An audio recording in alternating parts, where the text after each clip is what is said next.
C দেখলেন, OBC দেখলেন, খুব তাড়াতাড়ি দেখতে পাবেন এই মাসের মধ্যে। এটা আমি আগেও বলেছিলাম, প্রাইমারিতে কতগুলো চাকরি বাতিল হচ্ছে, প্রাইমারিতে বাতিল হওয়ার একদম দোরগোড়ায় আছে। নমস্কার বন্ধুরা, নবদিগন্ত চ্যানেলের পক্ষ থেকে আপনাদের সকলকে জানাই স্বাগতম।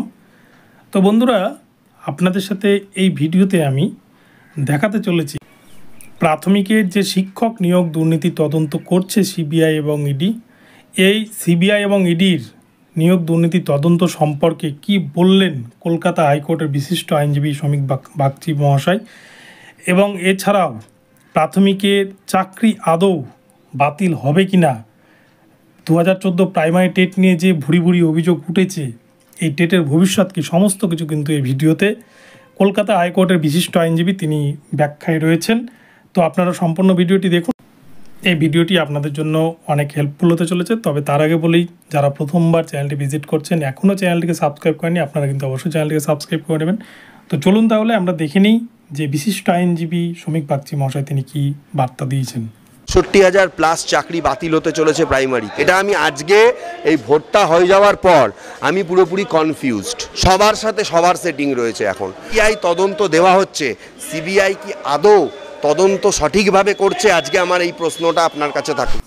রাজ্যের মাননীয় মুখ্যমন্ত্রী মমতা বন্দ্যোপাধ্যায় তিনি জানিয়েছেন, ওবিসির যে 5 লক্ষ সার্টিফিকেট ইতিমধ্যে কলকাতা হাইকোর্ট বাতিল করেছে, এই সার্টিফিকেট বাতিলের সমস্যা যতদিন না পর্যন্ত সুপ্রিম কোর্টে সমাধান হচ্ছে, ততদিন পর্যন্ত কিন্তু সাময়িকভাবে সমস্ত নিয়োগ প্রক্রিয়া বন্ধ থাকছে, আপাতত স্থগিত রাখছে রাজ্য সরকার।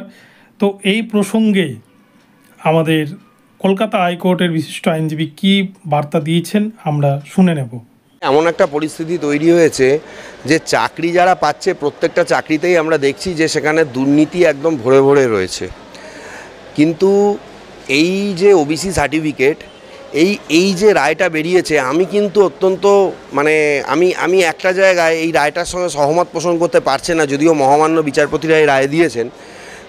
চাকরি ক্ষেত্রে তুমি বলে দিলে যে সেই জায়গাটায় কোনো রকম হিট করা যাবে না, তাহলে যারা এনশিওরিং জব, মানে আমি বলতে চাইছি যে যারা ওই সার্টিফিকেটটা দিয়ে পরবর্তী ক্ষেত্রে চাকরির অ্যাপ্লাই করতো, তাদের ক্ষেত্রে পুরো জায়গাটা নষ্ট হয়ে গেল।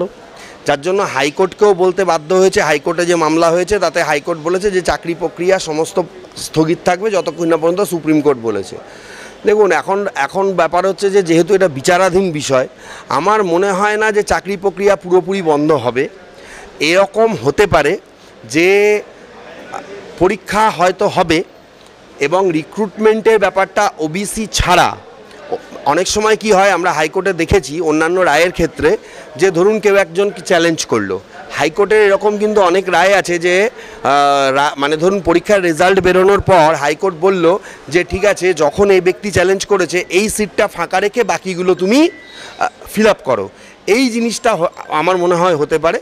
আর রাজ্যের যা অবস্থা, সরকারি চাকরি নিয়ে যা ছেলেখেলা চলেছে, এসএসসি নিয়ে বিশেষ করে যা ছেলেখেলা চলেছে, এবং সুপ্রিম কোর্টের বিচারপতি যেভাবে বলেছেন যে সরকারি চাকরির মান, মানুষের একটা আকাঙ্ক্ষা থাকে, মানুষের মনের একটা ইচ্ছা থাকে যে সরকারি চাকরি, সেই মান যখন এত নিচে নেমে গেছে এবং সেখানে যখন পয়সা দিয়ে চাকরি হচ্ছে, সুতরাং সেই রাজ্যে সরকারি চাকরি মানুষ যে সত্যিকারের পেতে চায়, এটা তো এখন অনেক আমার কাছেও অন্তত সন্দেহের বিষয় মনে হচ্ছে। চাকরি হবে না এই কথাটা আমি বলতে পারি না। তবে আমরা দেখেছি পূর্বের বিভিন্ন ঘটনায় যে কোনো মামলা যখন সুপ্রিম কোর্টে চলতে থাকে, সেই মামলা কিন্তু 2 বছর, 4 বছর, এমনকি 10 বছরও ধরে কিন্তু মামলা চলতে থাকে। ঠিক যেমন 2009-এর প্রাইমারি সালের চাকরি কিন্তু 2021 সালে এসে 12 বছর পরে চাকরি পেয়েছে। তো এই যে দীর্ঘ সময়টা চাকরি প্রার্থীদের জীবন থেকে চলে যায় বা চলে যাবে আগামীতে ওবিসি মামলার জেরে, তো এর ভবিষ্যৎটা কী, বা এই প্রসঙ্গে শ্রমিকবাবু কি বলেছেন আমরা শুনে নেব। রাজ্য সরকারের কোনো মাথা ব্যথা নেই। তার কারণ হচ্ছে যে ভবিষ্যৎ প্রজন্ম কি করবে না করবে সেটা তাদের চিন্তার বিষয় নয়। তাদের চিন্তার বিষয় একমাত্র ভোট। সেই ভোটে তারা বিভিন্ন রকম কৌশলগত জায়গা দেখিয়ে তারা অলরেডি জিতে বসে আছে। 29টা সিট আজকে রাজ্য সরকারের দখলে। সুতরাং রাজ্য সরকারের এখন ইচ্ছা একটাই, যে কিভাবে আমি শুধু থাকতে পারবো এবং দুর্নীতিকে প্রশ্রয় দিয়ে কিভাবে আমি চলতে পারবো। বেহাল অবস্থা তো অবশ্যই হবে। বেহাল অবস্থা কি, যেরকম রাজপথে অনেকে বসে আছে এসএসসি বা এই প্রাইমারির ছেলেমেয়েগুলো, আজকে যারা চাকরি পাবে না বা ওবিসি যারা এনশিওরিং ক্যান্ডিডেট, যাদের চাকরি ধরে নিন মানে চাকরিও পরবর্তীকালে যদি বাতিল হয় হাইকোর্টের রায়ের ওপরে গিয়ে, মানে সুপ্রিম কোর্ট যদি বাতিল করে দেয়, তাহলে রাজ্যের কি অবস্থা হবে। আর অত বছর চলবে বলে আমার মনে হয় না, কারণ এগুলো অত্যন্ত একটা গুরুত্বপূর্ণ ইস্যু। এই সমস্ত ইস্যুতে খুব তাড়াতাড়ি হয়তো সুপ্রিম কোর্ট মীমাংসা করবে বলে আমার ধারণা, কারণ এগুলো তো অনেক বার্নিং ইস্যু, মানুষের কেরিয়ার জড়িয়ে রয়েছে। কারণ ক্যালকাটা হাইকোর্ট যে মন্তব্য করেছে অবসরকালীন বেঞ্চে, যে ওর ওপরে ঝুলছে, মানে যে সুপ্রিম কোর্টে যে অ্যাপিল হয়েছে তার ওপরে পুরো ঝুলে আছে নতুন চাকরির ক্ষেত্রে। সুতরাং এই যদি পরিস্থিতি হয়, তাহলে সত্যিকারের তো গভর্নমেন্ট নোটিফিকেশান থাকলেও, চাকরিতে বসলেও রেজাল্ট হয়তো পাস মানে বেরোনোর ক্ষেত্রে একটা প্রতিবন্ধকতা তৈরি হবে, একটা সরকারি কাজে প্রতিবন্ধকতা তৈরি হবে। সেই দিক থেকে বিচার করলে আমার মনে হয় অনেক ভিড়ের মাঝেও সুপ্রিম কোর্ট এই এসএসসি মামলা, ওবিসি এইগুলোকে হয়তো খুব তাড়াতাড়ি রায়দান করবে। দেখুন, প্রতিটা মামলারই কিছুটা সময় লাগে, একদম তাড়াতাড়ি তো হবে না, হয়তো মাস 6 বা এই বছরটার মধ্যে যদি হয়, আমি মনে করব যে সেটাই হয়তো খুব তাড়াতাড়ি হতে পারে। প্রাথমিকের ক্ষেত্রেও যে বিপুল পরিমাণ দুর্নীতির অভিযোগ উঠেছে, প্রাথমিকের নিয়োগ দুর্নীতি মামলা যেটা সিবিআই ইডি তদন্ত চালাচ্ছে, এই তদন্তের দ্বারা আগামীতে প্রাথমিকের ক্ষেত্রে কি হতে চলেছে, 60,000 ইন সার্ভিস টিচারের ভবিষ্যৎ, এই প্রসঙ্গে সমীকবাবু কী বলছে আমরা শুনে নেব। এসএসসি দেখলেন, ওবিসি দেখলেন, খুব তাড়াতাড়ি দেখতে পাবেন এই মাসের মধ্যে। এটা আমি আগেও বলেছিলাম, প্রাইমারিতে কতগুলো চাকরি বাতিল হচ্ছে, প্রাইমারিতে বাতিল হওয়ার একদম দোরগোড়ায় আছে। আমরা যারা হেয়ারিং করেছি কিছু মামলায়, এবং আমার কলিগসরা, দাদারা করেছেন, সিনিয়ররা করেছেন, আমি বলছি সেখানে হয়তো লাস্ট কিছু কাগজপত্র বা লাস্ট কিছু এভিডেন্সের জন্য ফাইনাল অর্ডারটা বেরোয়নি। 65,000 প্লাস চাকরি বাতিল হতে চলেছে প্রাইমারিতে। যে খবর আছে এই মামলার শেষ হেয়ারিংটা এই মাসের মধ্যেই হবে। এই 10 তারিখ তো কোর্ট খুললো, এরপরে হয়তো আমরা দেখতে পাবো এই মাসের মধ্যেই হেয়ারিং হয়ে অর্ডার হওয়ার কথা। শুধু কি 2014 প্রাইমারি টেটের ওপরেই দুর্নীতি হয়েছে, নাকি 2017 যে টেট হয়েছিল সেই টেটেও দুর্নীতি হয়েছে? এই নিয়ে সমীকবাবু কি বলেছেন আমরা একটু শুনে নেব।